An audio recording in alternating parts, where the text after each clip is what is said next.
Sunday को छुट्टी क्यों होती है? 80 के दशक में अंग्रेजों का शासन था और हफ्ते के 7 दिन काम करने की वजह से परिवार के लोगों के लिए टाइम नहीं था।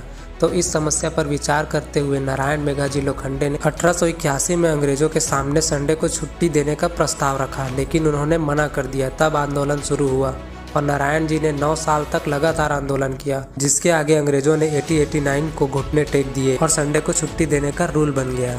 ऐसे इंटरेस्टिंग वीडियोस के लिए हमें फॉलो करें।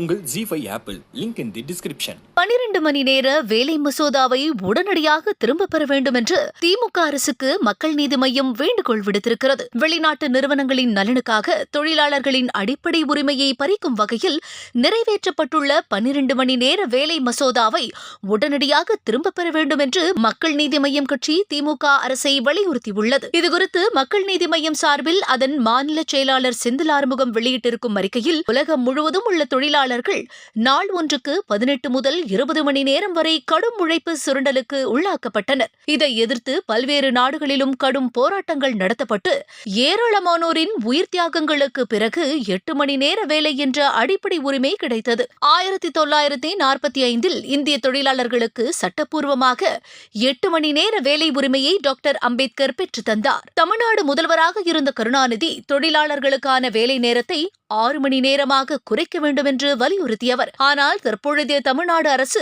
எதிர்க்கட்சிகள் மற்றும் கூட்டணி கட்சிகளின் எதிர்ப்பையும் மீறி 12 மணி நேர வேலை மசோதாவை தமிழக சட்டப்பேரவையில் நிறைவேற்றியுள்ளது. வெளிநாட்டு நிறுவனங்களின் நலனுக்காக தொழிற்சாலைகளில் நெகிழ்வுத்தன்மையை கொண்டுவர கருதி இந்த மசோதாவை நிறைவேற்றியுள்ளதாக தமிழக அரசு தரப்பில் தெரிவிக்கப்பட்டிருக்கிறது. இது தொழிலாளர்கள் நலனுக்கு எதிரானது மட்டுமல்ல, தொழிற்சங்கங்கள் போராடி பெற்ற அடிப்படை உரிமையை பறிப்பதாகவும் உள்ளது.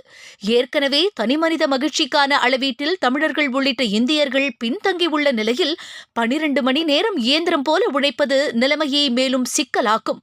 நவீன தொழில்நுட்பங்கள் வளர்ந்த காலத்தில் தொழிலாளர்களின் பணி நேரம் குறைய வேண்டுமே தவிர அதிகரிக்க கூடாது என்றும் தெரிவித்திருக்கிறார். அதுவே மானுடம் வளர்ந்ததற்கான அடையாளம் என்றும் தெரிவித்திருக்கிறார். லாபத்தை மட்டுமே நோக்கமாக கொண்டு பன்னாட்டு முதலாளிகளுக்காக தமிழ்நாட்டை சேர்ந்த தொழிலாளர்களின் உரிமையை பறிப்பது ஏற்கத்தக்கதல்ல. எனவே தொழிலாளர்களின் அடிப்படை உரிமையை பறிக்கும் 12 மணி நேர வேலை மசோதாவை உடனடியாக திரும்பப் பெற வேண்டும் என்று மக்கள் நீதி மய்யம் வலியுறுத்தியிருக்கிறது என்று தெரிவிக்கப்பட்டுள்ளது. தி லெஜெண்ட் நியூஸ் சரவணா ஸ்டோர்ஸ்